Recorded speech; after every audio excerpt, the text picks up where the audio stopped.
I want to share today with you a recipe that our mother gave us many years ago for rice pilaf. It's a good basic recipe with lots of adaptations, and it's a way with just a few simple ingredients to pull a meal together when it looks like you don't have anything fixed for dinner. We have used this over the years for our own families, and it's extremely adaptable. We'll show you what we mean in a minute. The basic flavor ingredient is toasted vermicelli, or very thin spaghetti. Now, it used to be that we would take thin spaghetti or vermicelli. They both come in packets that look like this.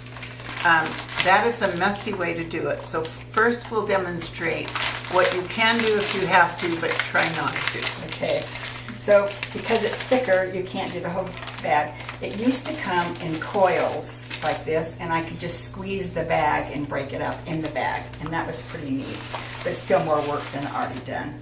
Okay, so you just take the noodles, and it's a little messy, and you got to gather them all up. So it's just much easier to find that, but it's doable. Just make sure you contain the mess. You measure 1/4 cup of oil, or if you're good at estimating, just guess. I usually guess, but I'm on camera. And you turn your oil on to quite high. I'm at just a notch below high. The new trick we have is in the Mexican section of every grocery store in my area, you can get the vermicelli already cut. It's a great time saver, and I usually buy bags of this and pour it into a mason jar to hold it longer. I don't keep it in the little package. This does about 1.5 batches. So I want to have extra to show you how to make kits when we're through with our basic recipe. So I'm pouring the whole bag in, but really I only need a 1/2 cup. 1/4 cup? It'll be in the recipe. It's a 1/2 cup. And then I am going to add a little bit extra because we are going to make rice pilaf kits afterwards. Now this is heating up to high, and this is where you need to be a little patient. This patience is worth it because what we're doing here, you can see that all is coated with oil, and it's going to be gently heated until it's toasted. All the pasta. This pilaf we're describing is sold in kits, also known as rice-a-roni, the San Francisco treat. But this homemade version is much easier, especially if you're feeding a crowd. And by the way, with the vermicelli, with the rice-a-roni, you take the little packet of vermicelli out and you toast it. So you're not saving a step by buying it already made. And we're going to show you how to make your own kit when we're through toasting our vermicelli. So it does take a while, and just get comfortable and stir. This is critical to the flavor of the whole thing.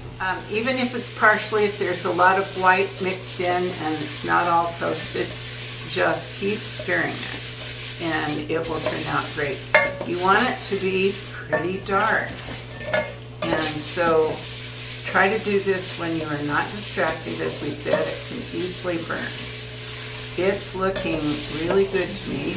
I think I'm going to turn off the heat and then show you, this is what I mean by toasted.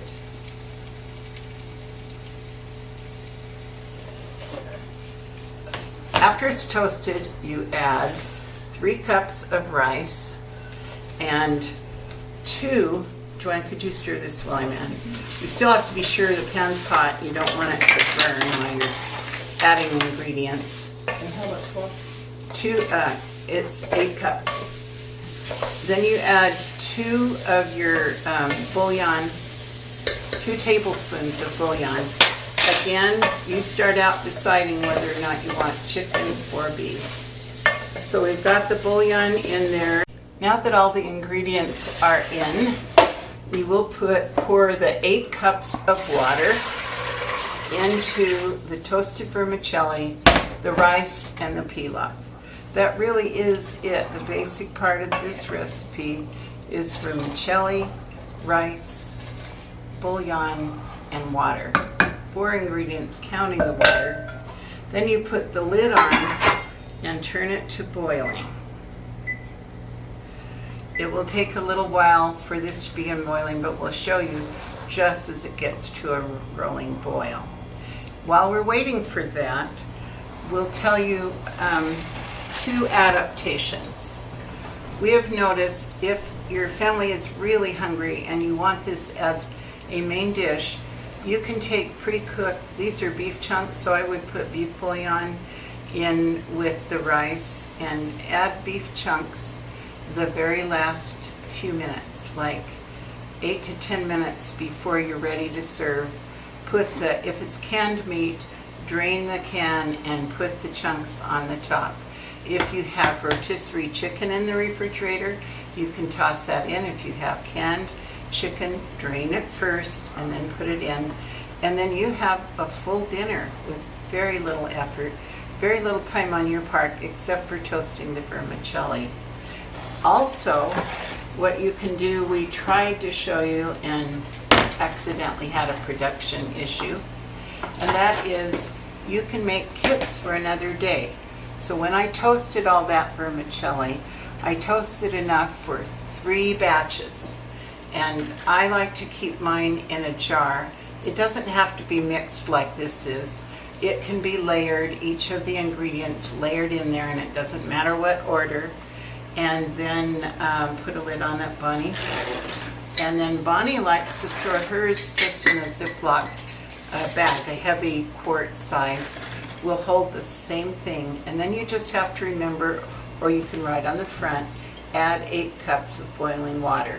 When you have the kit all ready to go, put the 8 cups of water in your pan, and when it's boiling, just toss that in, put the lid on, turn it down low, and you have dinner in less than 20 minutes. So that's the fastest of all to make kits. And while we were at it, we made 2 kits.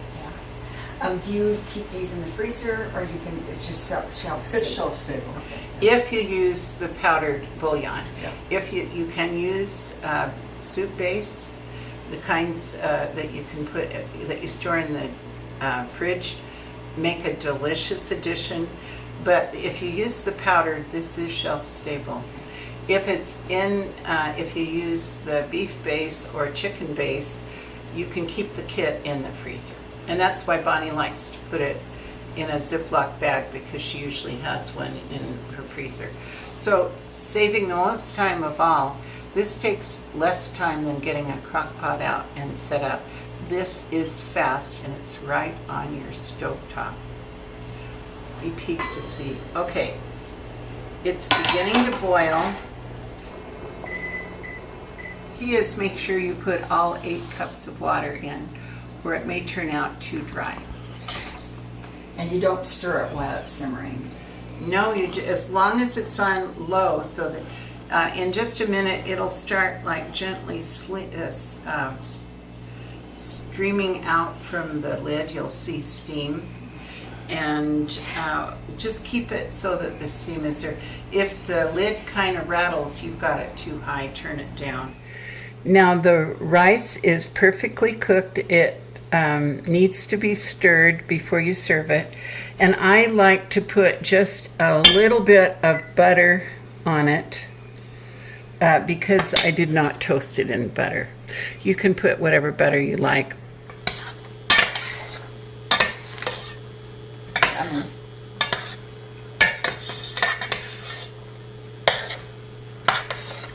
Get that butter up on top. There we are, perfect rice pilaf.